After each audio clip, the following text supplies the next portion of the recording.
श्रीमद् रामचंद्राय नमः। श्री राम भद्राय नमः। श्री सीता रामाय नमः। राम रावण के युद्ध के बारे में गोस्वामी जी ने लिखा कि कितने कल्पों तक यदि इस युद्ध का वर्णन करा जाए तब भी जो है युद्ध का वर्णन पूरा नहीं हो सकता। अब एक लात ने क्या नाम है भालू महाराज ने जामवंत ने इस लड़ाई में रावण को मार दी और रावण को जब एक लात मारी तो रावण महाराज बेहोश हो गए। और जब बेहोश हो गए तब क्या हुआ कि रावण ने अपनी बलवानता की वजह से बंदर भालुओं को हाथ में मुट्ठी में हम लड्डू पकड़ लें ऐसे पकड़ लिया तो बेहोश हो गए तो गिर गए, लेकिन बंदर उनकी मुट्ठी में ऐसे तलछू माछू होते रहे। और उधर जामवंत महाराज राम जी के पास चले गए और रावण को उनके साथ ही लेकर उनके घर चले गए। अब जब युद्ध का वर्णन हुआ महाभारत के का तो संजय जो है धृतराष्ट्र को सुना रहे थे और यहाँ जो कोई भी लीला होती थी युद्ध क्षेत्र में तो सीता मैया को जाके तीर्था मैया सुनाई जाती थी। अब जब इतनी सभी दुर्घटना हो गई और इतनी कि भाई रावण बेहोश हो गए और हाथ में बंदर भालू लेकर लेट गए और एक उसके जामवंत की लात के मारे तो सबकी अक्कल ठिकाने आ गई रावण की। जब ऐसी बातें तीर्था के कान में पड़ी तो उन्होंने कही ये तो राम जी के जीत की बातें हैं तो चलो जाके जो है सीता मैया को मैं सुनाया हूँ।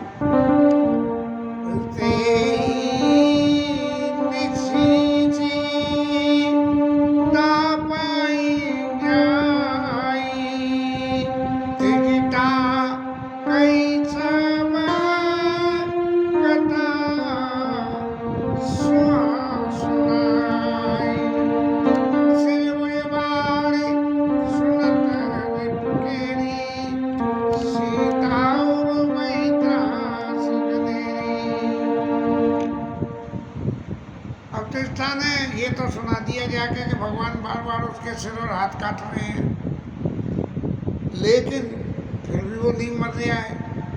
तब सीता मैया को बहुत तकलीफ हुई और उन्होंने कहा कि माता जरा जी बताओगे कि मरेगा कैसे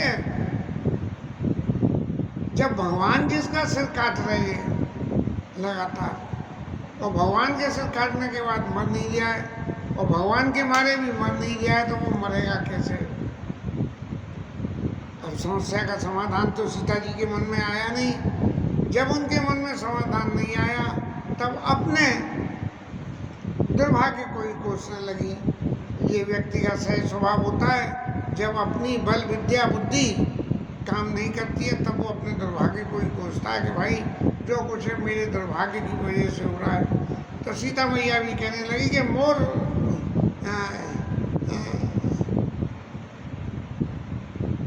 जय विधि मोहि दुख दुसर सहाय और लक्ष्मण कहूँ कट वचन कहाए। लक्ष्मण जी को भी कड़वे वचन कहलवा दिए मेरे मुंह से और इतने दुख के बाद भी मेरे को वो जिंदा रख रहे हैं जिन्हें कि मेरे प्राण भी चले जाएं। तो ये जो रावण को जिंदा रख रहा है वो जो है सोई विदिता ही जिता बनाना विधाता वही विधाता उसको जिंदा रख रहा है। ऐसा सीता मैया अपने दुर्भाग्य को दोष देती हुई और तीर्था के सामने बोली है और उनके इस तरह से बोलने से तीर्था के मन में बड़ी तकलीफ हुई और तीर्था में समझाने के लिए जो बातें होती हैं क्योंकि समाज में एक परिस्थिति वो आ जाती है कि कोई आदमी किसी के यहाँ गया उनने आधा गिलास शरबत परोसा तो जिसे बुराई करनी थी उसने तो ये कहा कि देखो आधा गिलास खाली परोस दिया। और जिसको अच्छाई देखनी थी, बोले देखो कितना चतुर रहा, उसने पहले आधा परोसा जिससे के बाद में फिर दोबारा मांगे तो मैं आधा दे सकूँ, आधा भरा है या आधा खाली है। इस तरह से प्रतिष्ठा ने इस तरह से सीता मैया को समझाने के लिए कहा कि देवी, राम जी महाराज बार बार उसके सिर काट रहे हैं और हाथ काट रहे हैं। अब सिर और हाथ काटने से क्या रावण मरेगा? उसके तो नाभि कुंड में अमृत है, तो सिर और हाथ तो दूसरे हो जाते हैं। तब दूसरी बात क्या हुई, बोले इसके हृदय में बाण मार दो। तो बोले कि हृदय में बाण कैसे मारे? उसका सबसे बड़ा कारण है, सीता मैया ने कही कि मोर अब आके जियावत हुई, तो वो जानकी जानकी मम पास मम उदर उमन देख लागत मान सब कर। इसके हृदय में सीता मैया बसती है। थोड़ा पीछा चले, रावण जब हरण करने के लिए गया सीता मैया को, और हरण करने के जाते वक्त जब रेखा को लांग के लक्ष्मण जी की को आगे आ गई, रावण ने अपना नाम बताया कि मैं रावण हूँ और तुम्हें लेने आया हूँ। तब जो है सबे वही जब नाम सुनावा, और फिर रावण ने क्या करा कि सीता मैया को डरे हुए देख के और उनके क्रोध को देख के रावण ने चमना माओ चरना बंदी सुखमाना, और उसने सीता मैया के चरणों को बंधन मन में किया। क्यों? कि रावण ये जानता था कि ये आदि शक्ति है, और आदि शक्ति का आशीर्वाद लेके ही कोई काम में जीत हो सकती है। इसीलिए उन्होंने जो है सीता मैया के चरणों में प्रणाम किया और फिर अपने रथ में बिठाया और बिठा के लेके चल दिए। ऐसे ही यहाँ इसी बात को कंफर्म करने को चेष्टा कर रही है कि ये हृदय बस जानकी, ये आपका स्वरूप इसके हृदय में बसता है। और क्या है? जानकी और वास है, और जानकी जी के हृदय में राम जी बसते हैं। यदि राम जी सीधा बाण मार देंगे तो राम जी के लगेगा, राम जी के लगेगा मतलब तीन लोग चौथे भुवन के अधिष्ठाता देवता भगवान राम है, तो सबका नाश हो जाएगा। इसलिए इसके हृदय में भगवान बाण नहीं मार सकते हैं। तो बाण मारेंगे कैसे? मारने के लिए सबसे बड़ी बात है, चेष्टा ने गई कहा तत् सिर होई विकला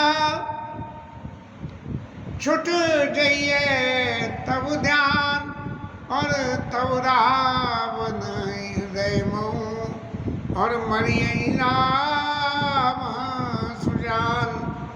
ये बार बार सिर और भुजा काटने से कोई काम बार बार जब खराब होता है तो आदमी कहता है तेल लगा दो, जान दो उसे, जो है जैसा है होने दो।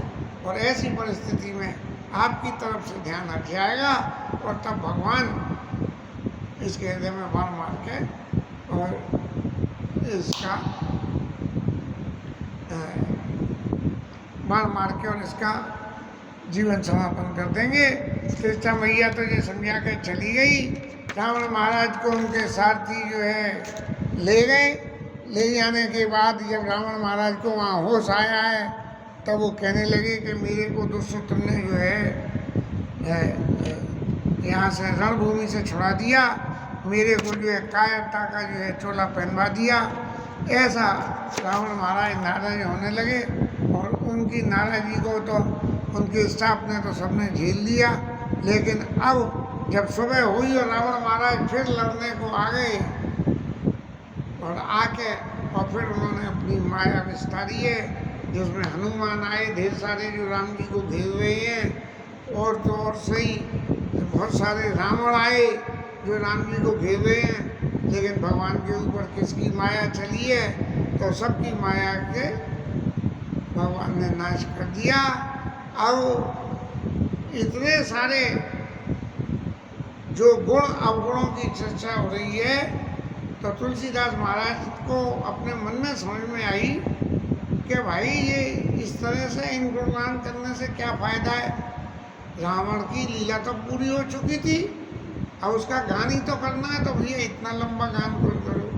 तब तुलसीदास ने अपने मन को समझाते हुए ताके गुण गण कछ कहे जड़मति तुलसी दास जिमि निर्बल अनुरूप ते माछी वही अकाल काटे से बटे बारवो मरत न बट लगे प्रभु क्रीडत सुर सिद्ध मुनि व्याकुल देख गले।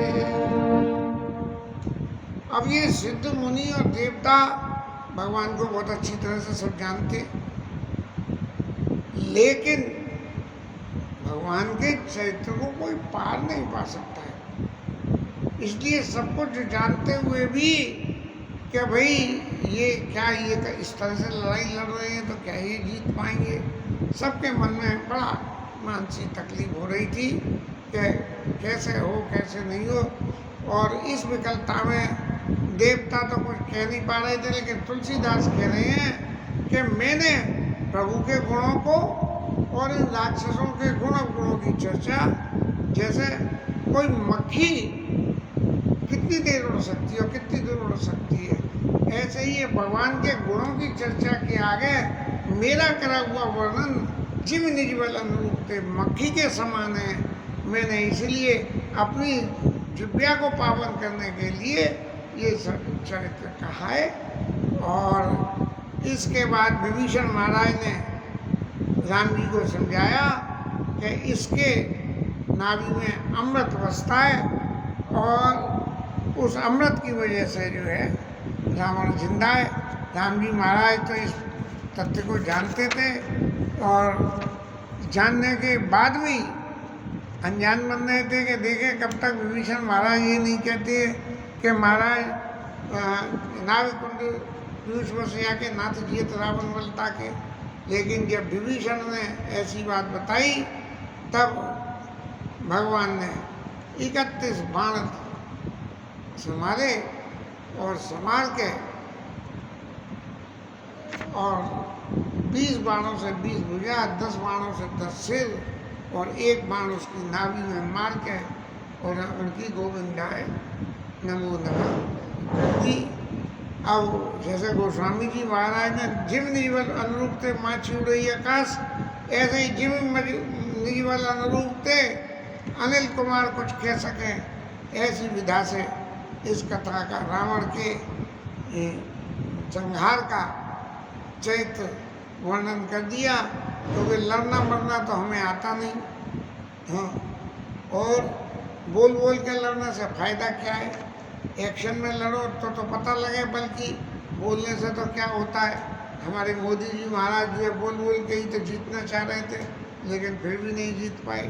जो भी है, इस तरह से जब रावण महाराज का शरीर शांत हो गया और लंका में खबर गई, तब जो है मंदोदरी और उसकी जितनी रानियाँ थी वो सब रोते हुए आई हैं और आके उन्होंने रावण के मृतक शरीर के पास जाके भगवान राम के गुणों का ही गान करा और कहा जान्यो मनोज करि धनुज कानन नैन पावक हरि स्वयं जय नमत ब्रह्म जय नमत शिव ब्रह्मादि सुर मुनि भजऊ नहीं करुणा।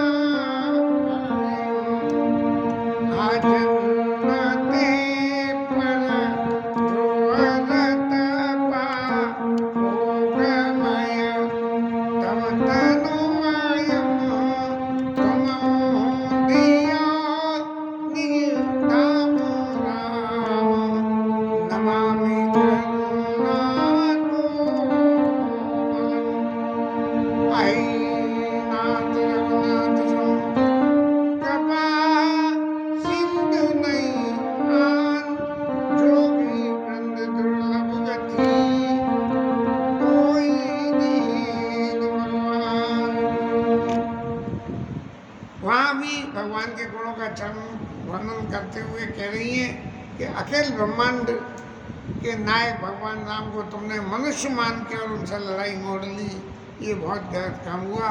लेकिन तुमने इतना गलत काम करा, उसके बावजूद भी तुमको भगवान ने अपने धाम भेज दिया। कृष्ण जी उठा कि मंदोदरी को ये कैसे पता लग गई कि धाम गए हैं। मंदोदरी को पता नहीं लग गई। मंदोदरी सत्संग में रुचि रखती थी और सत्संग में उसने जब ये सुना कि इस तरह से भगवान के हाथ से जिसकी मृत्यु होगी उसका जो है साक्षात प्रत्यक्ष मोक्ष प्राप्ति हो जाएगा, इसीलिए मंदोदरी ये कही कि योग बंद दुर्लभ गति तो ही दीन भगवान, ऐसी बात मंदोदरी ने कही। और इस बात को सुन के सब देवताओं को तो बड़ा सुख हुआ। बोले देख लो हमारे प्रभु तो हमारे हैं, और इनके गुणों की चर्चा तो देखो उसके मरने के बाद जो मारा गया उसकी पत्नी भी कर रही है। इस तरह से रावण महाराज का अंत हुआ। राम जी महाराज ने जो है लंका में विभीषण को राज तिलक करने के लिए लक्ष्मण जी, सुग्रीव, जामवंत महाराज को भेजा और कहा कि आप लोग जाओ और विभीषण को राज तिलक करके आओ। सब लोग राज तिलक करके आए हैं और आके और थोड़ा सा भगवान रावण के मरने के बाद एक रावण के मरने की कंडोलेंस मीटिंग हुई राम जी के दल में, और उस मीटिंग के दल में कंडोलेंस मीटिंग ये हुई कि विभीषण को समझाने के लिए भगवान ने कहा कि तुम्हारे भाई का भले ही शरीर शांत हो गया लेकिन वो मेरे धाम को गया है, अब मैं तो तुम्हारे नगर जाऊंगा नहीं और तुम जो लंका पे जाके राज करो। और विभीषण के साथ में लक्ष्मण जी सबको भेजा और सारे बंदर भालुओं से कहा कि भाई तुम्हारी कृपा से मैंने इस युद्ध को जीत लिया, मेरे पराक्रम से नहीं, तुम्हारे पराक्रम से रावण मरा है। तो फिर जब विभीषण को राज तिलक हो गया तब हनुमान जी महाराज ने पुनि प्रभु बोली लियो हनुमाना, हनुमान जी महाराज को बुलाया और लंका जाओ तात मम कामा। महाराज सबसे पहले तुम ही लंका में गए थे और अब ये आखिरी वक्त आ गया, तो अब इस वक्त भी आप ही जाओ और जाके जानकी जी को समाचार सुनाओ और उनकी कुशल लेकर चले आओ।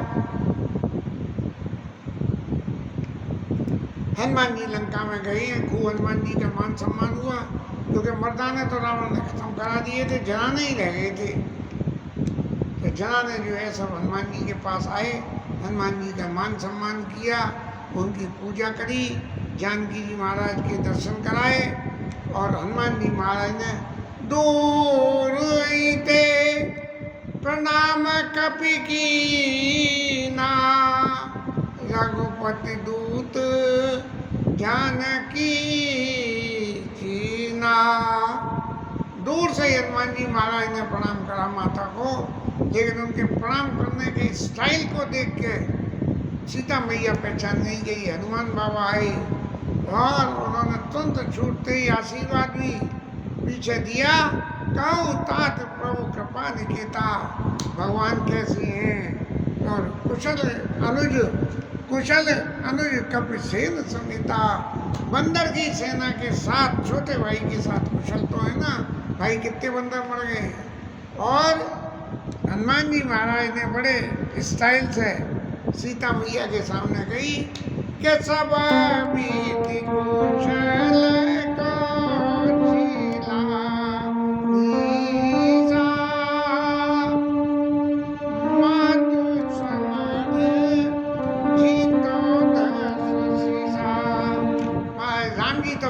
बिल्कुल सही है। और रावण महाराज को उन्होंने जीत लिया और उनकी गोविंदाए नमो नमः हो गई।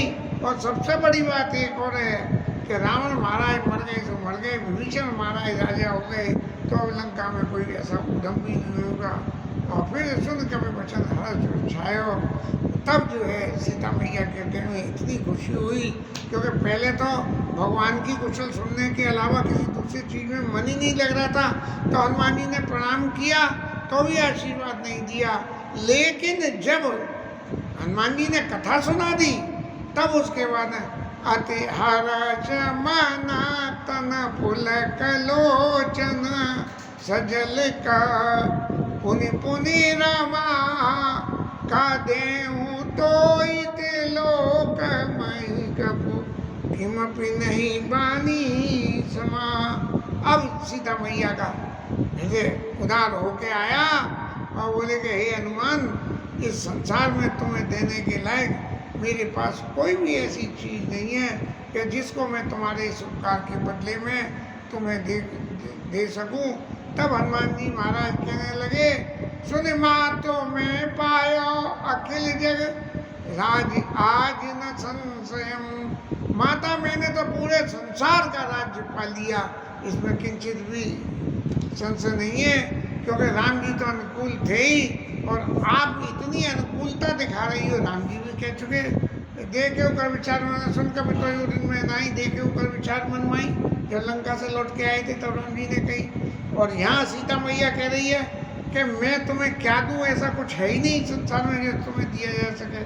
तो हनुमान जी महाराज कहने लगे कि आज तो मैं पूर्ण काम हो गया, पायो अखिल जग राज आज संशयम रन जीत रिपुतल बंद जित पश्चाम राम नमामयम। मैंने दुश्मन को जीतने के बाद में रण क्षेत्र में राम जी को लक्ष्मण जी के साथ दर्शन करने को मिल गए, इसके बाद इसके बराबर मेरा भाग्य क्या है। तब सीता मैया ने कही कि राम जी के दर्शन से तो जो प्रसाद मिल गया, अब मेरे दर्शन का प्रसाद ले लो। सुन सुत सत गुण सकल तवा हृदय बसहु हनुमंत सानुकूल कौशलपति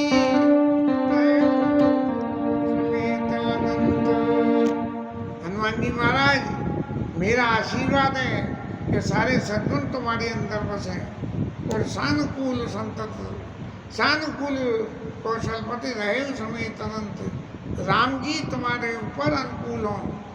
राम जी कौन से वाले अनुकूल हो? राम जी तो वो राम जी जो अयोध्या के राजा हैं, ये जो जंगल में बस रहे हैं, ये वाले हनुमान जी नहीं, वो हमेशा तुम्हारे ऊपर अनुकूल है। मैंने इशारे में सीता मैया ने ये कह दिया कि अयोध्या जाने के बाद हनुमान जी महाराज आपको मैं आशीर्वाद देती हूँ कि वहाँ भी आप राम जी की सेवा में ही विराजमान रहोगे। ये हनुमान जी और माता सीता का संवाद अत्यंत प्रेममय संवाद है। इसके साथ में आज की कथा को विश्राम देते हैं और सीता मैया किस तरह से राम जी के पास पहुंची और क्या क्या लीला हुई और देवताओं ने कैसे कैसे वंदना करी, इसको कल लेंगे। तब तक के लिए कथा विश्राम।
शिवराज की जय श्री राधा रानी की जय जय श्री राधे।